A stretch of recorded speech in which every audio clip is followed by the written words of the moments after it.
Welcome to Storytime with Pastor Steve. Today's story is the story of Deborah. It is based on the book of Judges, chapter 4, verses 4 through 14. It is written by Constance Head and illustrated by Alice Hausner.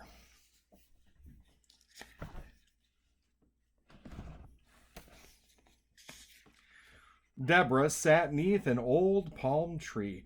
A mighty judge in the land was she. Her words were clear and fair and true.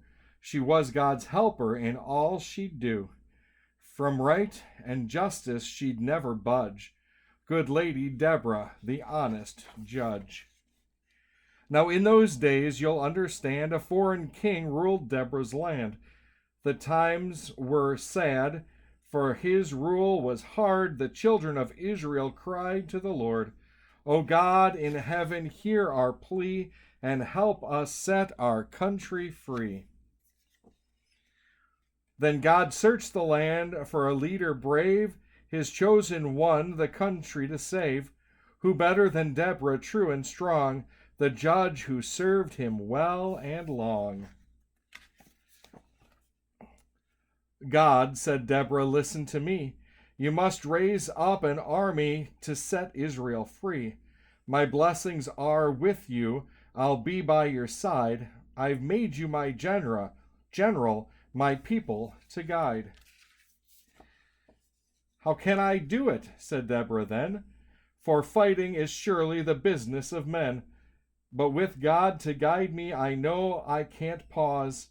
I will find a helper in this worthy cause.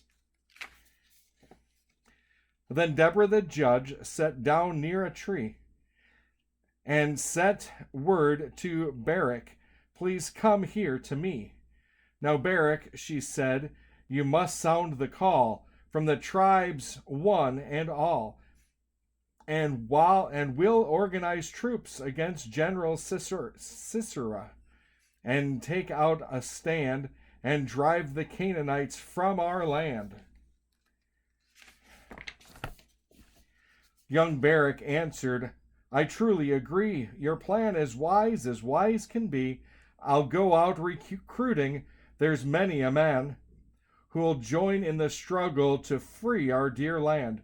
But I'll need your help, that's plain to see. So please, dear Deborah, come with me.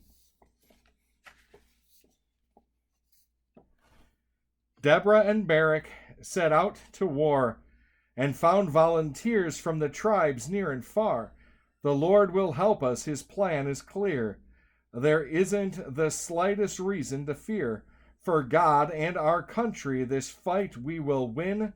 So spoke the judge Deborah to Israel's men. Then came some bad news from the enemy's side. General Sisera's army, the Canaanites' pride, has 900 chariots. What can be done? We're certain to lose, for we haven't got one. Chariots or not, here's what we must do, said Deborah. Trust God and see this thing through. On the very evening the troops made their camp. As they set up their tents, the weather felt damp. During the night, the hard rains poured down. The little brook Kishon rose high out of its bounds. With the first light of morning, the skies were still gray. Barak sounded the trumpet, today is the day. It's onward to victory, Deborah cried, and thunder was heard through the skies. On the Canaanite side, General Sisera stood. Wherever he looked, there was nothing but mud. But he laughed at the weather. Who needs the sun? We have 900 chariots, and Israel has none. They'll talk about freedom. They'll surely regret it. We'll teach them a lesson, and they'll never forget it. Onward, cried Sisera. Onward, advance. Fight on, my Canaanites. This is our chance. Forward, yelled Barak, and Deborah too. Now the battle was starting. What would Israel do? Can freedom be won against such fearful odds? Would our Lord show he's greater than Canaanites' false gods?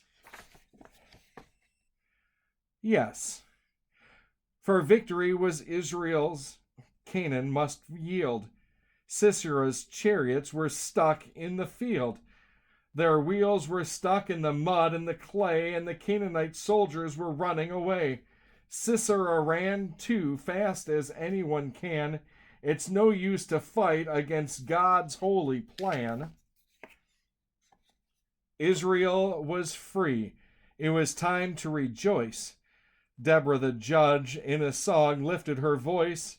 Barak and all the men sang aloud, praise to our God whose power is so strong. He made the rainstorm, the mud and the clay, and the enemies of Israel he scattered away. All praise unto Deborah, our general so true, who answered God's call and knew just what to do. Have you ever had to trust God when it didn't make any sense? Well, that's what Deborah had to do. She had to trust God when it seemed like everything was totally against her. But she did. She trusted God, and her country was blessed because she trusted God, and she shared that trust with others, and they learned to trust God too. My prayer is that we learn to trust God too as a country. Trust God to take care of us and to do what He knows is right. May He guide us and strengthen us. May He open the eyes of everybody to act like Deborah, to trust Him alone. May God bless you today.